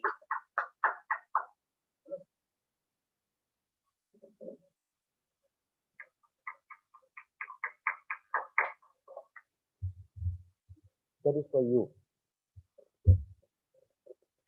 The next book is by Professor Pramod Kumar, Dr. Manjunath, and Suman Saurav, Contract Farming and Land Tenancy in Indian Agriculture, which is a is not that? Is it not that?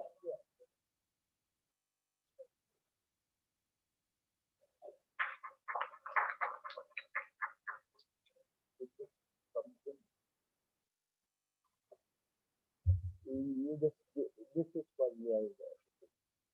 Okay. And then next book is by Professor Rajsekhar, Manjula, and Paranjodi.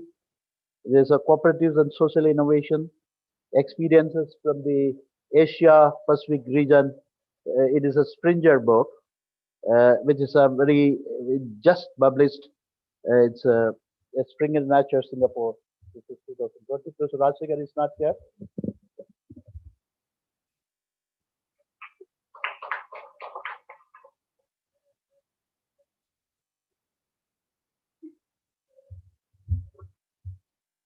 And the next book is by Professor Roy and Dr. Rai Chowdhury, Professor Sunil Nautyal, and Dr. Agarwal and et al. The socio-economic and eco-biological dimension, resource use and conservation strategies for sustainability. It is published by the Springer International Publishing, Switzerland.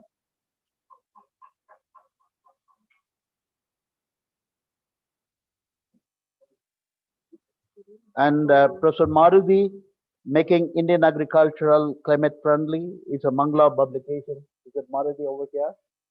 No, it's not there. Okay.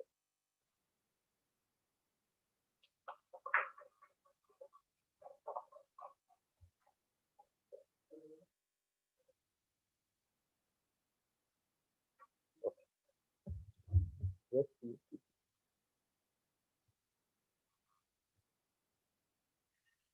And it's a very great thing that I could see. There are most of the publication by our faculty. It is from the international publisher like Routledge and Springer.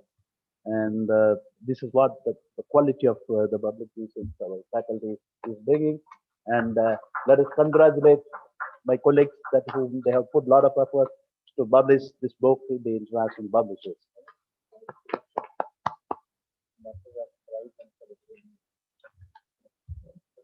Srinivas, the booksellers are.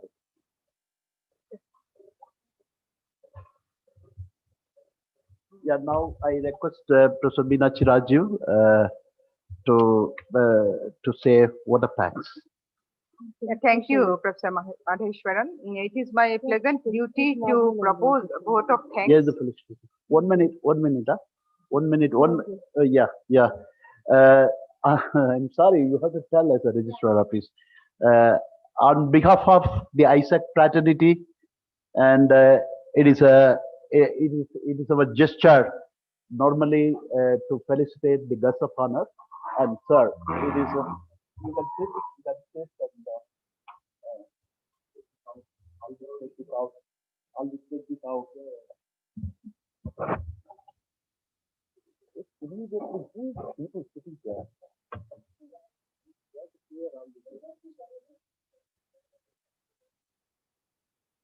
Sir, this is on behalf of all my faculty and students in the ISAC fraternity. Thanks for coming and raising this concern of this the great sector which are without the memorial day. So there is a type 2.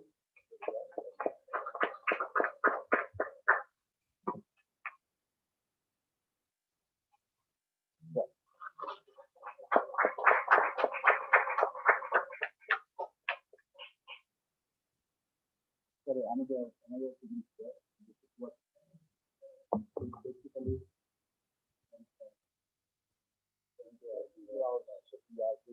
message.